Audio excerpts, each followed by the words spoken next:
आपण पाहत आहात कीर्तिवीर लाईव्ह, बहुजनांचा बुलंद आवाज।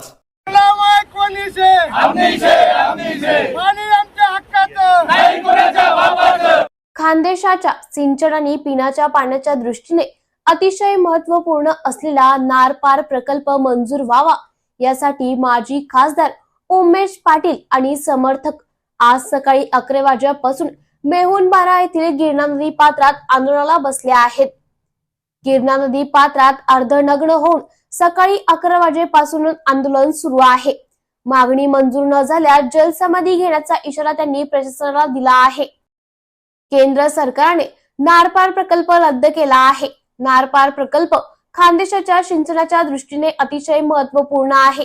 गिरणा नदी पात्राचं पाणी गोदावरी मार्गे गुजरातकडे वाहून जाते।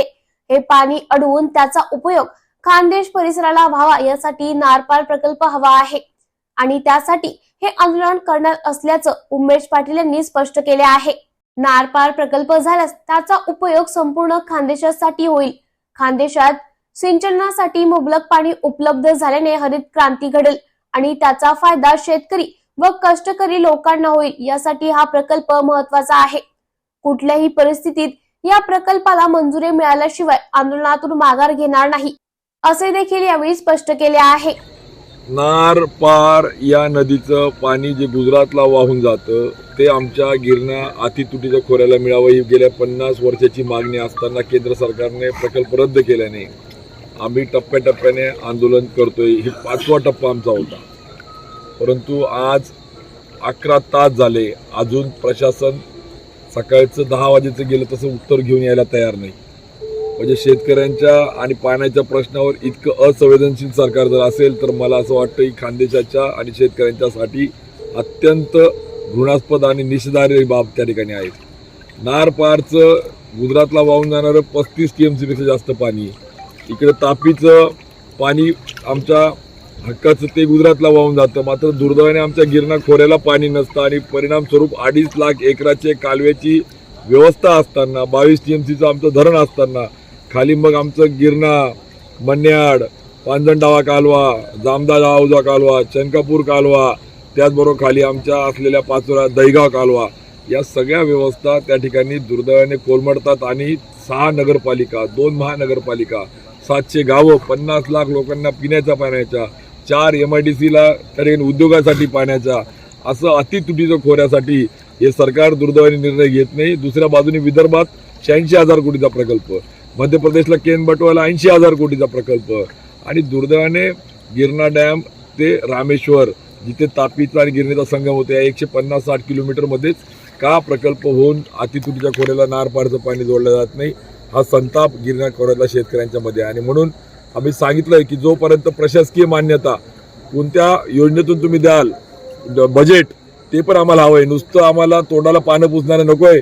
कारण की 8 वर्षापूर्वी असंच आमच्या गिरणा खोऱ्यातल्या 7 बलून बंधाऱ्याच्या नवीन इनोव्हेटिव्ह टेक्नॉलॉजी प्रकल्पाला देखील आपण राज्यपालांचं पत्र आम्हाला देऊन फसवलं।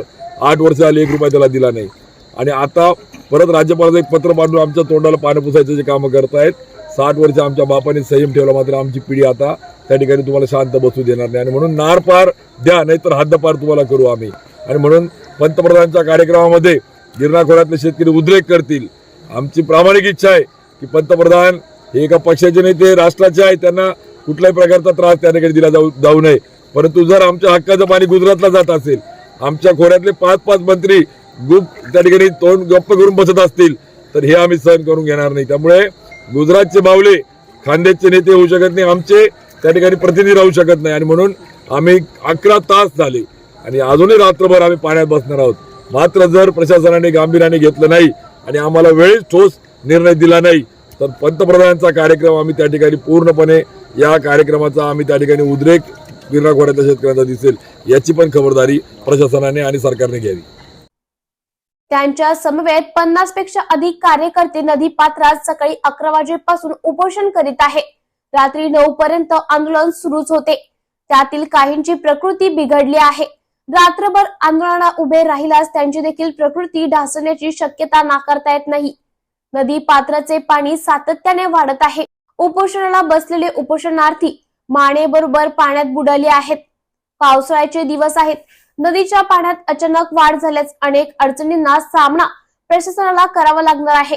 म्हणून प्रशासनाने खबरदारी घेण्याची गरज आहे. कीर्तिवीर लाईव्ह साठी रवींद्र कोष्टीसह बबलू आहिरे, चाळीसगाव.